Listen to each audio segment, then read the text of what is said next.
Hi hello welcome to current TV news. 17 ఏళ్ల వరంగల్లోని నిరంజన్ ఈరోజు ఉదయం ఆయన తుది శ్వాస విడిచినటువంటి పరిస్థితి కనిపించింది. నిరంజన్ ఎవరో ఏంటో మనందరికీ తెలుసు. ఆయన ఆ చిన్న బాబు పవన్ కళ్యాణ్ గారి అభిమానిగా ప్రపంచానికి పరిచయం అయ్యారు. పవన్ కళ్యాణ్ గారికి ఆ అబ్బాయి గురించి తెలిసిన వెంటనే ఆ అబ్బాయిని పరామర్శించి ఆ అబ్బాయికి ఏం కావాలి, ఆ అబ్బాయి డ్రీమ్ ఏంటి అని తెలుసుకుని వెంటనే అక్కడికి వెళ్ళటం జరిగింది. ఆయనకున్న దాంట్లో ఏదో ఒక సహాయం కూడా చేసినటువంటి పరిస్థితి అందరికీ తెలిసిందే. నిజంగా దేవుడు ఎంత గొప్పగా ఆలోచించాడో చూడండి. ఆ అబ్బాయి ఏదైతే అనుకున్నాడో, ఏదైతే కోరుకున్నాడో ఆ డ్రీమ్స్ని ఫుల్ఫిల్ అయిన తర్వాతే ఈ లోకాన్ని విడిచి పంపించినటువంటి పరిస్థితి కనిపించింది. పవన్ కళ్యాణ్ గారు వెళ్ళొచ్చి దాదాపు 10 రోజులు అవుతుంది. ఆ 10 రోజుల తర్వాత ఈ తను ఎంత హ్యాపీ ఫీల్ అయ్యాడో ప్రత్యేకంగా మనం చెప్పాల్సిన అవసరం. ఆ వీడియోస్లో పవన్ కళ్యాణ్ గారితో మాట్లాడేటువంటి ఆ విజువల్స్ చూస్తేనే మనకు అర్థమవుతూ ఉంటుంది. ఎంతో నిజంగా ఇదిగోండి, జనసేన పార్టీ కూడా అఫీషియల్గా అనౌన్స్ చేసింది. వాళ్ళు కూడా ఒక ట్వీట్ చేశారు. జనసేన పార్టీ తెలంగాణ నుంచి కూడా ఒకసారి చూడొచ్చు.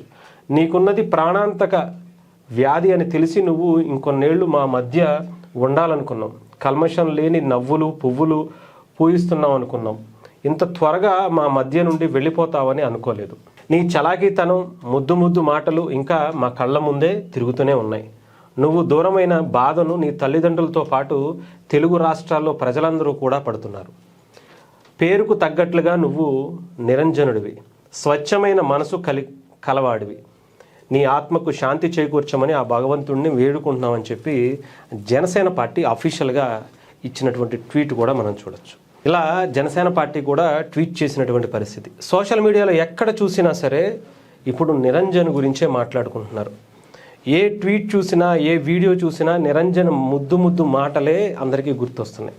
ముఖ్యంగా నిరంజన్ కోరిన కోరికల గురించి మనందరికీ తెలుసు. పవన్ కళ్యాణ్ గారిని కలవాలి, ఆయన్ని చూడాలి అనుకుంటున్నాను అని చెప్పి ఆయన కోరుకున్నాడు. అది ఆ దేవుడు ఆ సంకల్పాన్ని పవన్ కళ్యాణ్ గారి వరకు చేరవేసి తీసుకువెళ్ళి పవన్ కళ్యాణ్ గారిని అక్కడ కూర్చోబెట్టారు.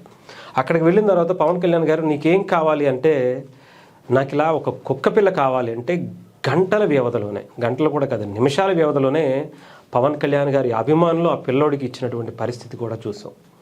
ఆ తర్వాత ఆయనకి ఆయనతో కలిసి సినిమా చూడాలి అనేటువంటి ఒక్కటైతే ఇంకా ఉండిపోయింది. ఓజీ సినిమా చూశాను అంటే నేను కూడా మళ్ళీ ఓజీ 2 కూడా వస్తుంది, ఆ సినిమా కనుక పూర్తయితే నువ్వే నా స్పెషల్ గెస్ట్ అని పవన్ కళ్యాణ్ గారు ఆ అబ్బాయికి చెప్పారు.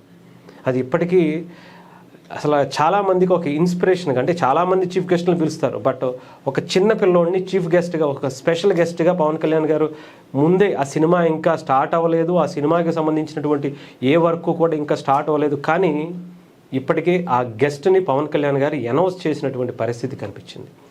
అలాంటి ఆ ఓజీ సినిమా రిలీజ్ అయితే కనుక నాకు తెలిసి, నేను చెప్తున్నాను కదా, డెఫినెట్గా ఆ ఓజీలో ఈ అబ్బాయి పేరు డెఫినెట్గా వినపడుతుంది. అది ఎక్కడ ఎలా అనేది నాకైతే తెలియదు, కానీ ఒక ఫోటో రూపంలో అయినా కనిపిస్తుందేమో అని నాకైతే అనిపిస్తుంది. అంతేకాదు ఆయన అభిమానులు డెఫినెట్గా వరంగల్లో కావచ్చు, హైదరాబాద్లో కావచ్చు, ఎక్కడొక్కడ ఆ అబ్బాయికి ఒక సీటు రిజర్వ్ చేసి ఉంచేటువంటి అవకాశాన్ని కూడా నాకు తెలిసి పవన్ కళ్యాణ్ గారి అభిమానులు ఆ డెసిషన్ తీసుకోండి. ఎందుకంటే ఆ అబ్బాయి డెఫినెట్గా ఆ అబ్బాయి ఏదో ఒక రూపంలో వచ్చి ఆ సినిమాని చూస్తాడు. పవన్ కళ్యాణ్ గారు ఇచ్చినటువంటి ఆ మాటను అభిమానులు నెరవేరుస్తారని నాకైతే చాలా బలంగా అనిపిస్తుంది. మనం చాలా సందర్భాల్లో చూసాం. ఒక హనుమంతుడి సినిమా చూసినప్పుడు, హనుమాన్ సినిమా చూసినప్పుడు ఒక సీటుని హనుమంతుడి కోసం రిజర్వ్ చేసి పెట్టినటువంటి పరిస్థితి చూసాం. అలాగే ఈ బాబు కూడా ఆ హనుమంతుడి దగ్గరికి వెళ్ళాడు కాబట్టి ఆ పవనుడి సినిమా కోసం ఈ నిరంజనుడికి ఒక సీటుని కేటాయించాలి అనేది అభిమానుల అందరికీ కూడా నేను చేస్తున్నటువంటి విజ్ఞప్తిగా చూడండి. సో డెఫినెట్గా నిజంగా తన అదృష్టం చేసుకున్నాడని చెప్పాలి. ఎంతోమందికి కానీ వాళ్ళ డ్రీమ్స్ని ఫుల్ఫిల్ చేసుకున్న తర్వాత వెళ్ళటం అనేది అంటే చిన్న వయసే, 17 ఏళ్లలో తను ఏం చూసేస్తాడు, ఏం ఎంజాయ్ చేసేస్తాడు, ఏమి అంతలా చేసుకోవడానికి. తనకి చెప్పాలంటే గత 4-5 ఏళ్ళుగా బెడ్ మీదే ఉంటున్నాడు. అంతలా అంటే అందరితో పాటు చలాకీగా ఆడుకునేటువంటి వయసులో అన్నీ కూడా మంచం మీద అయిపోయేటువంటి పరిస్థితి ఉంది. సో అలాంటి ఆ అబ్బాయికి పవన్ కళ్యాణ్ గారిని కలవాలి అనేటువంటి ఆ ఆఖరి కోరికను దేవుడు ఎంత బలంగా, ఎంత తొందరగా అది పూర్తి చేసి ఆ అబ్బాయిని ఆ దేవుడి దగ్గరికి తీసుకువెళ్ళాడో ప్రత్యేకించి చెప్పాల్సిన అవసరం లేదు. ఏదేమైనా సరే ఆ అబ్బాయికి, ఆ కుటుంబానికి నిజంగా ఎంత చెప్పుకున్నా తక్కువే. మనం ఒక తల్లిదండ్రులకి ఆ తీర్చలేనటువంటి ఒక లోటు అది. ఎదిగి ఎంతో ప్రయోజకుడయ్యి ఎంతో ఉన్నత స్థాయికి వెళ్ళేటువంటి ఆ కొడుకు, 17 ఏళ్ల కొడుకు ఇలా అయిపోవటం అనేది ఎవరు ఆ లోటు తీర్చలేంది. కానీ ప్రతి ఒక్క తెలుగువారి గుండెల్లో కూడా ఆ అబ్బాయి ఒక చిరస్థాయిగా నిలిచిపోయేటువంటి ఒక ముద్ర వేసుకున్నాడు నిరంజన్ అని. డెఫినెట్గా అతని ఆత్మకు శాంతి చేకూరాలి.